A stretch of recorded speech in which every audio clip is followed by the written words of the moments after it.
চোখের জল ফেলেছে, সংসারের অকল্যাণ হবে। কেউ না জানো, স্বয়ং ঈশ্বর তো জানে এই সংসারের সঙ্গে আমার বিশেষ সম্পর্ক।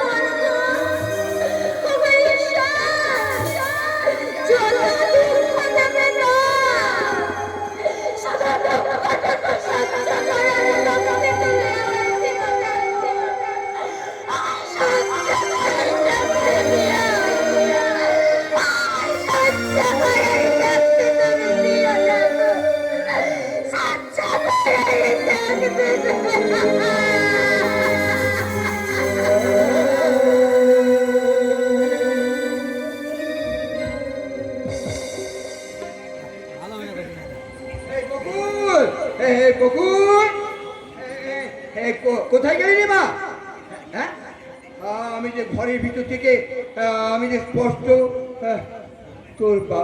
তোর বাবা বাবা বলে ডাক্তার শুনতে পেলাম। হ্যাঁ, তবে তুই কোথায় গেলি রে মা? বিকাশ। ও, বুঝতে পেরেছি, আমাকে আসতে দেখে ঠিক কোথাও লুকিয়ে পড়েছি।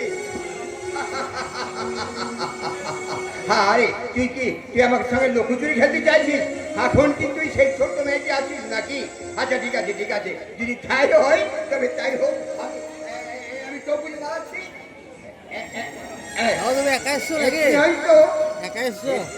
আমার পিছনে এসে আমার গলা জড়িয়ে ধরে বলবে, কি বলছো বাবা? বকুল, আমার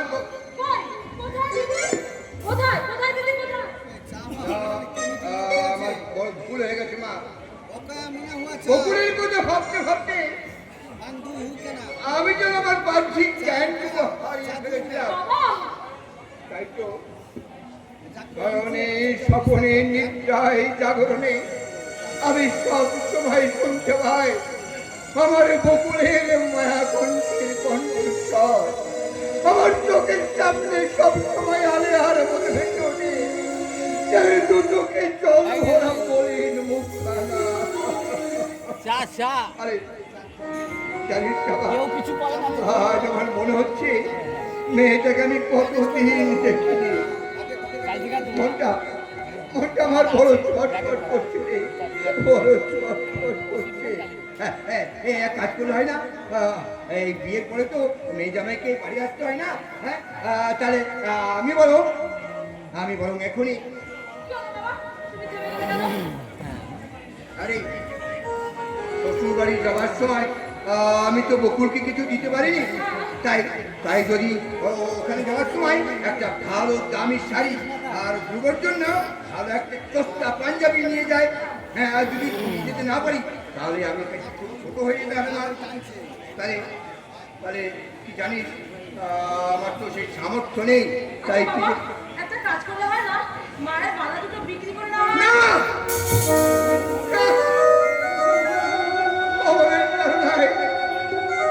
তোর মায়ের সব গহনাগুলোকে আমি একটা একটা করে সব বিক্রি করে দিয়েছি। তাই আমাকে সেই সম্বল হয়ে পালা জোড়া আমি আরো বিক্রি করতে চাই।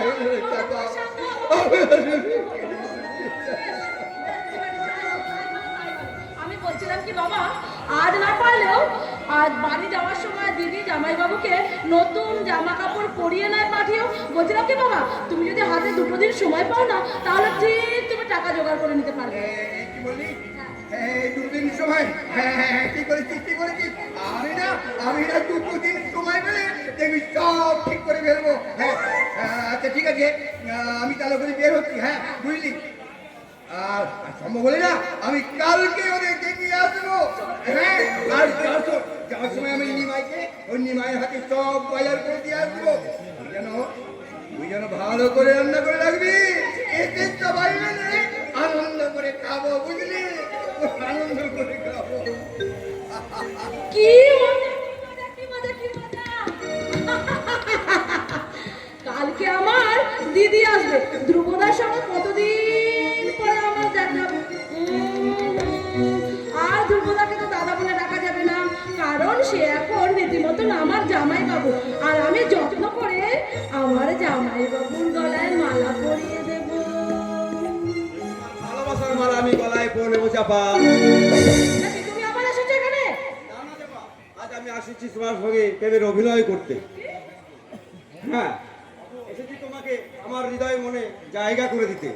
না, আমি জানি আমার সঙ্গে তোমার প্রেম করার কোনো ইচ্ছেই নেই, কিন্তু আমি দূর থেকে তোমাকে দু চোখ ভরে দেখবো। শুধু এইটুকু তুমি আমাকে সুযোগ দিও চাপা। এখান থেকে চলে যাও, চলে যাও বলছি, প্লিজ চিন্তাবাবু, তুমি এখান থেকে চলে যাও। তুমি আমাকে চলে যেতে বলছো কেন চাপা সুন্দরী? আমি দূর থেকে তোমাকে দু চোখ ভরে দেখবো, সেই সুযোগ কি আমাকে তুমি দেবে না? আমি দুঃখিত। বেশ, তোমার দুঃখের কারণ হয়ে আমি তোমার সামনে কখনো আসবো না। ওই দূর থেকে তোমাকে দু চোখ ভরে দেখে যাব। তুমি তাই করো। আর একটা কথা ছিল, তোমার সুখের দিনে হয়তো আমি কতদিন থাকতে পারবো না, কিন্তু তোমার সুখের দিনে যদি তোমার প্রয়োজন লাগে তুমি আমাকে ইয়াদ করতে পারো চাপা। আমি তোমার জন্য অপেক্ষা করবো। হ্যাঁ চাপা, তুমি ওটা জানো না, আমি একটা চাকরি পেয়েছি। হ্যাঁ? তুমি চাকরি পেয়েছো? হ্যাঁ চাপা, আর আমাদের অফিসে একটা লেডি ক্লার্কের প্রয়োজন আছে। তুমি যদি মনে করো আমাদের অফিসে গিয়ে চাকরির জন্য যোগাযোগ করতে পারো। কি? তুমি সত্যি বলছো আমার চাকরি হবে? হবে কিনা সেটা উপরবেলা জানে চাপা, কিন্তু আমার বস বলেছে ইন্টারভিউতে পাস করতে পারলে চাকরিটা পাকা। কোনো কিন্তু নয় চাপা, তোমার চাকরি পাওয়া ওটা আমার। হ্যাঁ? কত হবে না, কথা না। সামান্য উপকার করতে পারলে আমি জানবো সবথেকে উপকার হয়েছে। আজ তাহলে আসি চাপা, গুড বাই। মোবাইল ফেলতাম ইন্টারভিউ দিতে পারলে চাকরি, ইন্টারভিউতে পাস করলে চাকরি। এত সৌভাগ্য কি আজ হবে আমাদের আমার? দোয়া চলবে। কিন্তু বাবা যদি এতে রাজি না হয়, না না না না না না, এই চাকরিটা চাকরিটা পেতেই হবে।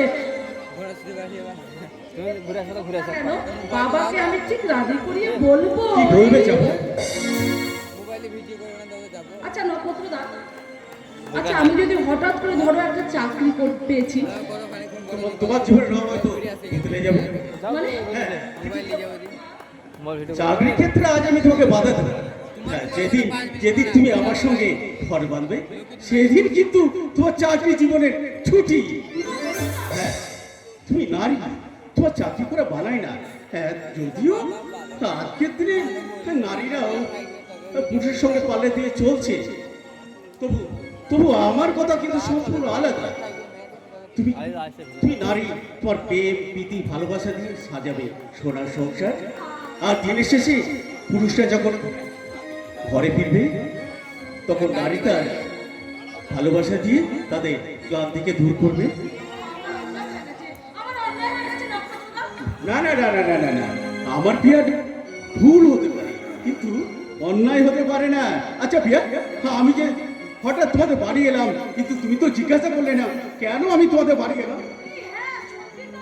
আজকে তো দাদা বৌদিকে নিয়ে তোমাদের বাড়িতে হাসির হাট জমেছে। আমি কি সেই হাসির হাট ছেড়ে এই কান্নার ভরা মাঠে কেন এসেছো, এই তেপ্পান্তরের মাঠে? আরে এসেছি তোমার বাবার সাথে কথা বলতে। হ্যাঁ, বাড়িতে নেই। বাবা তো তার জামাই আর মেয়েকে আনতে তোমাদের বাড়িতে ছুটে গেছে। আরে, সে কি? তোমার তোমার বাবা আমাদের বাড়ি গেলেছে মোড়া অনর্থ হয়ে যাবে। অনাথ কিসের? এখন বলবার সময় নেই যাবো, এখন বলবার সময় নেই। এখন আগে আগে তোমার বাবার সম্মানটা রক্ষা করি, তারপর তোমাকে সব খুলে বলবো যাবো। এখন এখন আমি আসি যাবো, এখন আসি। আশ্চর্য মানুষ এই নক্ষত্রদাকে না আমি আজও চিনে উঠতে পারলাম না। আসলে কি জানো তো, আসলে ও একজন শিল্পী তো, তাই যতটা গর্জায় ততটা বর্ষায়।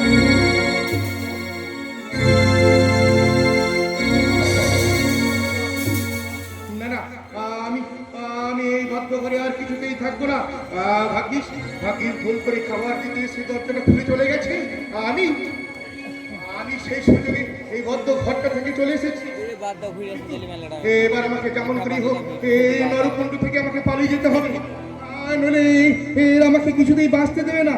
কিন্তু কিন্তু কোন দিক দিয়ে পালাই? পিছনের দরজা দিয়ে যদি কেউ দেখে নাই, তার থেকে সদর দরজা দিয়ে আমি পিছনের দরজা দিয়ে কেমনে ঢুকবো? সদর দরজা তো খোলাই আছে, তুই ইচ্ছে করলে সদর দরজা দিয়ে। দাদা তুমি আমি তুই যদি ভুল করে পথ চিনতে না পারিস, তাই আমি তোকে পথ চিনা দেখেছি। এখন বল বল কর, তুই কি চাস? কোন পথে যেতে চাস? পথে না মরণের পথে? তার মানে হ্যাঁ, তুই যদি সুস্থ স্বাভাবিকভাবে আমার নামে লিখে দিস, তাহলে তোর বাকি জীবনটা তুই যদি পৈতৃক সম্পত্তি আঁকড়ে ধরে থাকার চেষ্টা করিস, তাহলে আমি তোর বোন ওই ময়নার মতো তোকে মরণের পথে ঠেলে দেবো। তুমি কি করে ভাবলে দাদা যে ওই মৃত্যুর ভয়ে ভীত হয়ে আমি আমার সম্পত্তি সব তোমার নামে লিখে দিয়ে আমি পথের ভিখারি হয়ে দিন কাটাবো?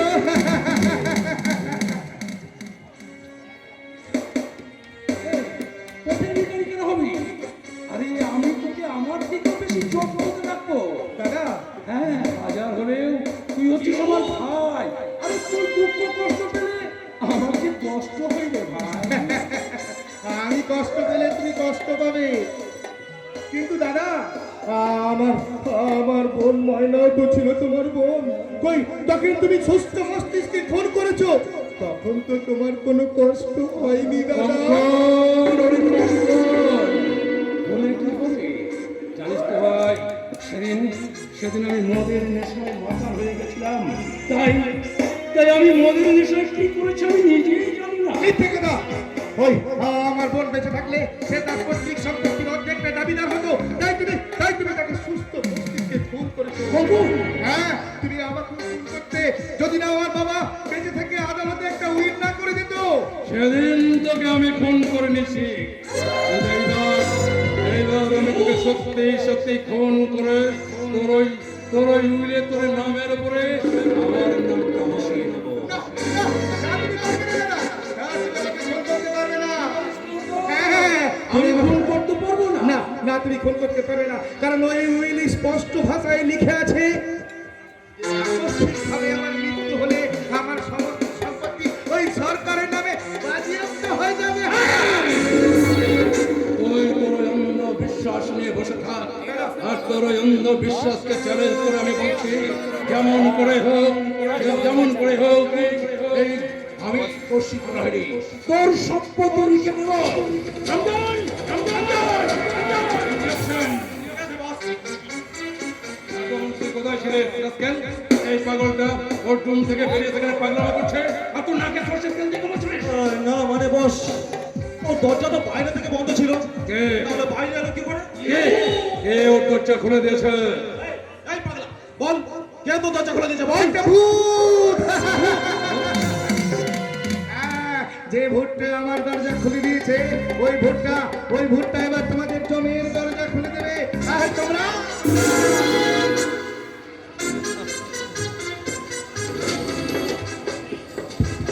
শোন, তোর পাগলামো সহ্য করার মতো ধৈর্য শক্তি আমার নেই।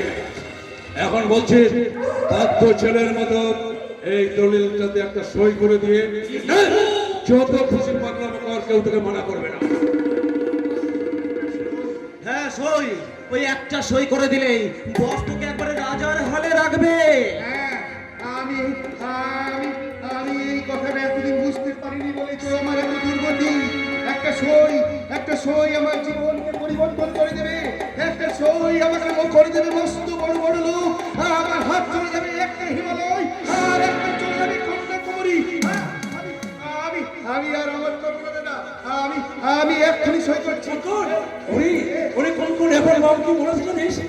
তুই আমার আপন মায়ের পেটের ভাই না হলেও তুই যে আমার কত আপনজন। দাদা, দে ভাই দে, ওইখানে একটা ছোট্ট করে সই করে দে। হ্যাঁ, আমি করছি। আমি সই করলাম।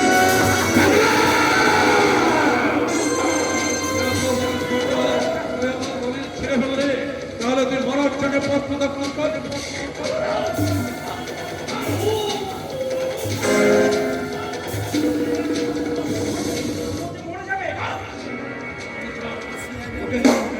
না না না বস, না না, এত বড় ভুল আপনি করবেন না। এখন এখন উত্তেজনার বসে আপনি যা করছেন এ আসে শহরের ও। পস্তাতে হবে।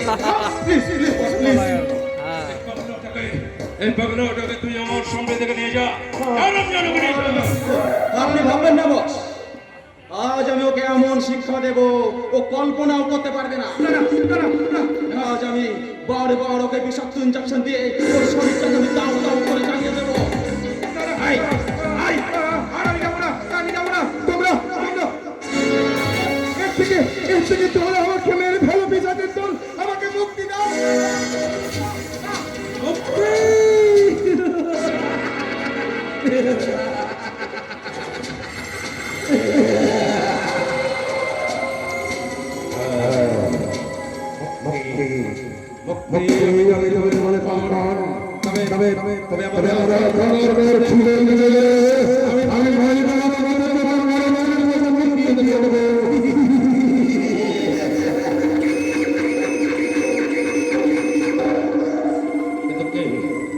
কে মেটাবে কৌশিক লাহিড়ীর সেই খিদে? আমি মেটাবো ডার্লিং। Oh my God! যে ওর কি হয়েছে গো? পুরে ধ্রুব নক্ষত্রের সতী সাথী স্ত্রী আজ হঠাৎ আমার বাড়িতে? ঠাট্টা করো না কৌশিক, তোমার প্রেমকে প্রত্যাখ্যান করে আমি মহা ভুল করেছি। আর ওই ধ্রুব গাঙ্গুলি হচ্ছে রক্ত মাংসে গড়া একটা পাথর, আর ওই পাথরকে চৌচির করে দিতে আমার চাই তোমার সাহায্য। আমি তোমাকে সাহায্য করার জন্য বড়ই দিয়ে বসে আছি ডার্লিং। বলো বলো আমাকে কি করতে হবে? বলবো, তুমি এখানে না, কোথায়? ওই নির্জন নিরালায়। বিউটি, ভাবছো কি? ধরো আমার হাত। বেশ বললাম তোমার হাত। তোমার জন্যই তো আমি সর্ব থেকে নরকে নেমেছিলাম। এবার তোমার এই হাত ধরে দেখো তুমি আমাকে কত নিচে নামাতে পারো।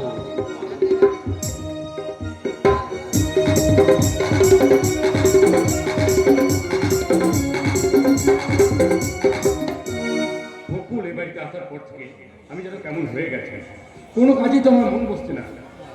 আর বাড়ি বড় বাড়ি। হলো মেয়েটার মুখখানি কিন্তু ভারী সুন্দর, আর তার যে সুন্দর হচ্ছে ওর ওই দেহখানা, আর ওর চোখ দুটো যেন সারা আস্ত চুম্বক,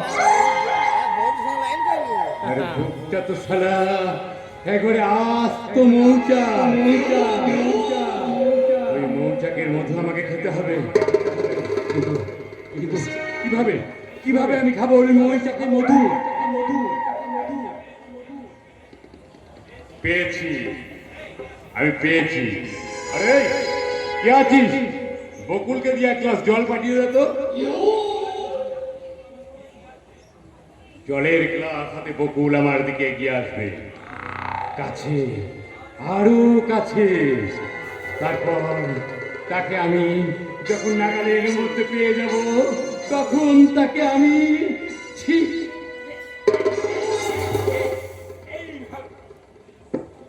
মেজবাবু, জল চাইছিলে? ও বকুল, হ্যাঁ এসো এসো। জল চাইছিলে মেজবাবু? হ্যাঁ না তো, হ্যাঁ তোমার চাইছিলাম বটে। আমার না ভীষণ চেষ্টা পেয়েছে, কিন্তু তুমি কি সেই চেষ্টা মেটাতে পারবে বকুল?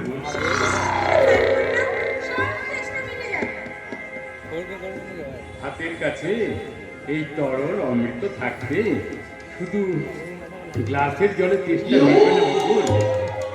তোমার তোমার এই হাত দুটি কত নরম, তোমার বুকটা নিশ্চয়ই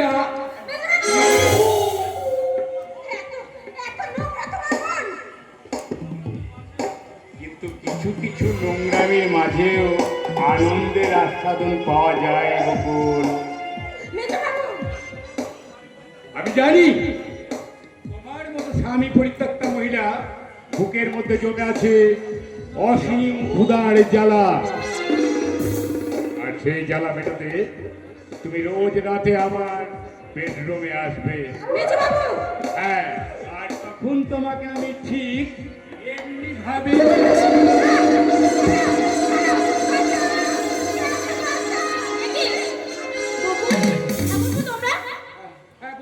হ্যাঁ হ্যাঁ তুমি এসেছো বৌদি?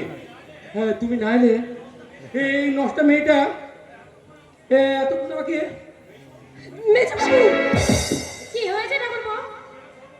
কি আর বলবো বৌদি, আমার জল দিতেছে আমাকে না অস্ত্রের ইঙ্গিত করলো, আর আমি রাজি না হওয়াতে হঠাৎ আমাকে জাপটে জড়িয়ে ধরলো। তারপর তোমাকে আসতে দেখে বাঁচাও বাঁচাও বলে চিৎকার শুরু করলো। বাহ বাহ মেজবাবু বাহ, এই তোমার আসল চরিত্র। এই প্রথম দেখলাম তোমাকে। বকুল বকুল পরের মেয়ে, চাকরানী, তাই তোমার স্বরূপটা আজ সকলের সামনে প্রকাশ করতে পারলো না। তোমার মুখোশের আড়ালে লুকিয়ে থাকা সেই শয়তানটার মুখোশ আজ বকুল সবার সামনে প্রমাণ করতে পারলো না। কিন্তু মেজবাবু একটা কথা মনে রাখো, ওই ঈশ্বর বলে একজন আছে, তার চোখকে ফাঁকি দেওয়া যায় না মেজবাবু। তোমার বিকৃত পরিচয়ের স্বরূপটা আজ আমি তোমাকে দেখিয়ে যেতে পারলাম না, কিন্তু কিন্তু তুমি মনে রেখো মেজবাবু, ওই ঈশ্বর আছে, ঈশ্বর আছে, ঈশ্বর আছে। জাগরণে এত বড় স্পর্ধা, আজ ওকে আমি বাড়ি থেকে তাড়াবোই তাড়াবো। কতটুকু দোষ ঠাকুরপো? আসল দোষটা কার জানো? অক্ষমতা, আপনাদের অপদার্থতা। একই রাঙাদা, উনি আমার মাসতুতো দাদা, জানো ঠাকুরপো? মুখে আমি ওনাকে রাঙাদা বললেও মনে মনে আমি ওনাকে নিজের মায়ের পেটে দাদা বলেই মনে করি। সবই বুঝলাম, কিন্তু প্রথম আলাপেই উনি আমাকে অপদার্থ অক্ষমতা বলার কারণটা কি? এটাই তো আমার স্বভাব ভাই, যতই অপ্রিয় কথা হোক না কেন, কারণ মুখের ওপর সত্যি ছাড়া আমি মিথ্যা বলতে পারি না। কি হলো ঠাকুরপো, তুমি রাঙাদার কথাগুলো বুঝতে পারলে না তাই তো, নাকি বুঝতে চাইলে না? না বৌদি, আমি বুঝতে পারছি না। আপনার রাগাদার একটা কথাও আমি বুঝতে পারি না। আপনি কি বোকা? আরে আমি তো শুনেছি আপনি ক্যালকাটা ইউনিভার্সিটি থেকে ল পাস করেছেন। করেছি, আপনি দেখতে চাইলে আমি থাকি না দেখি না, তার আর কোনো প্রয়োজন নেই, সেটা প্রমাণ করবে আপনার আপনার কর্মক্ষমতা। হ্যাঁ, আর তার মানে মানেটা আমি মুখে বলবো না, কলকাতায় আমার অফিসে গেলে আমি সেখানে সব কিছু বুঝিয়ে বলবো। হ্যাঁ দাদা। তোর আদরের এই মেজ ঠাকুরকে আমার তাহলে কলকাতা ঠিকানাটা দিয়ে দিস কেমন? সেখানে আমি ওর সঙ্গে সমস্ত হিসেব নিকেশটা চলি। ঠিক আছে।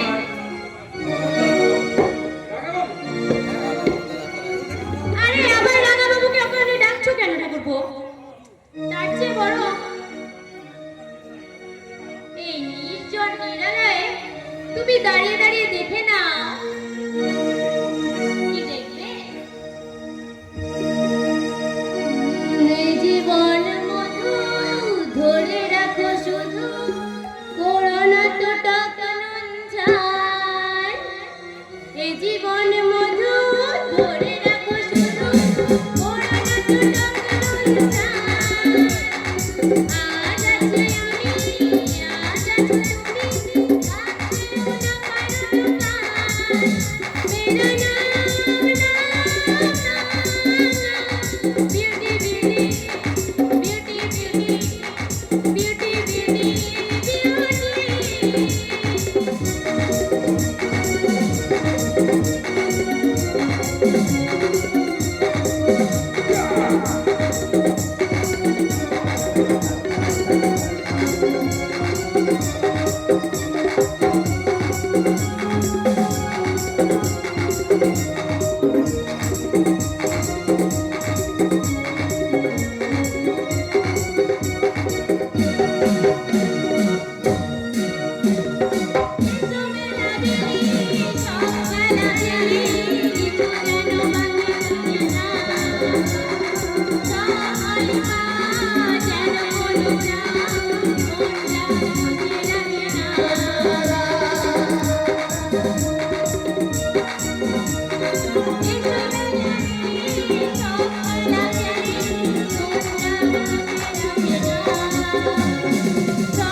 তুমি বোধহয় ভুলে গেছো বৌমা, আমারও একদিন তোমার মতোই বয়সটা আমি পেরিয়ে এখানে এসেছি। তার কারণ তোমার চেয়েও কম বয়সে এই বাড়ির বউ হয়ে এসে তুলসী তলায় আমি মঙ্গল গীত গেয়েছি, কিন্তু তোমার মতো ওই অশ্লীল বিলেল্লাপানা গান আমি কখনো গাইনি। বলবেন না, নইলে শাশুড়ি বলে আর আপনার সম্মান কিন্তু আমি রাখতে পারবো না। বৌদি তো ঠিক কথাই বলেছে। পাগল বৌদি পরের মেয়ে বলে তোমরা যা খুশি বলবে আর তার চাল চলন নিয়ে তোমরা বিদ্যুৎ করবে, এটা কিন্তু ভারী অন্যায় মা। চমৎকার মমতা, চমৎকার। তোমার মেজো ছেলে দেখছি অনেক বড় হয়ে গেছে, তাই হতভাগা আজকে মায়ের অন্যায়ের প্রতিবাদ করতে শিখেছে। করবাই তো। বৌদি শহরের মেয়ে, ছোট থেকেই সেই শহরের শিক্ষা দীক্ষায় মানুষ হয়েছে, আর তার সেই শিক্ষাকে নিয়ে তোমরা বিদ্যুৎ করবে, এ আমি কখনোই মেনে নেব না বাবা। আমি একটা কথা বলতে চাই অর্ধ, আমি জীবিত থাকতে তোরা ধর্মের নামাবলী গায়ে এই সংসারে ব্যভিচারের কীর্তন করবি, তা আমি কিছুতেই মেনে নিতে পারবো না। তো আমার কয়েকটা প্রশ্নের উত্তর দাও তো বাবা। কোন বাড়ির বধূ সিনেমার মতো বেশ করে বাড়িতে ধেই ধেই করে ঘুরে বেড়ায়? কোন বাড়ির লক্ষ্মী ঘোমটা খুলে নাভির নিচে কুচি করে কাপড় তুলে শ্বশুর শাশুড়ি দেওয়ারের সামনে ধেই ধেই করে নেচে নেচে ঘুরে বেড়ায়? ও, এতক্ষণ তাহলে আপনি মনে মনে আমার এই শরীরটাকে জরিপ করছিলেন, তাই না? তাই না মিস্টার সিদ্ধার্থ গাঙ্গুলি? তুমি তুমি শাশুড়ির নাম মুখে আনলে বৌমা, এত অধঃপতন তোমার। অধঃপতনের আর কি দেখলেন? আমার খেয়াল খুশির পথে বাধা হয়ে দাঁড়ালে এই সংসারের প্রতি আমি চরম সর্বনাশের আয়োজন করব। আর আপনাদের সাথে সম্পর্ক ছিন্ন করে আমি ওই ধ্রুবকে নিয়ে ওই শহরে চলে যাব। ওই শহরে তুমি পারবে না, বড় লোকের অহংকারী মেয়ে। তবু আমার বহু সাধনার সম্পদ, একমাত্র লক্ষ্য, তাকে তুমি নিকোষ কালো অন্ধকারে কোনোদিন তুমি ঢেকে রাখতে পারবে না বাবা, কোনোদিন তুমি ঢেকে রাখতে পারবে না।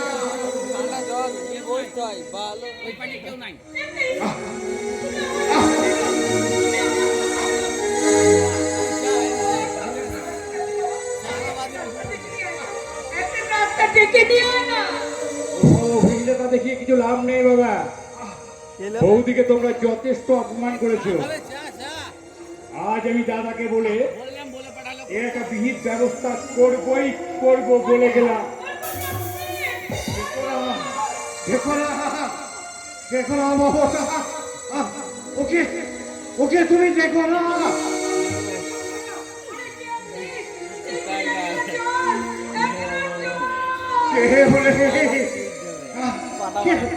কে হলে মমতা? আবার চলো, আবার চলো আমার সঙ্গে। আর কেউ নেই মমতা, আর কেউ নেই। জল এনেছি বাবা, দেখি দেখি।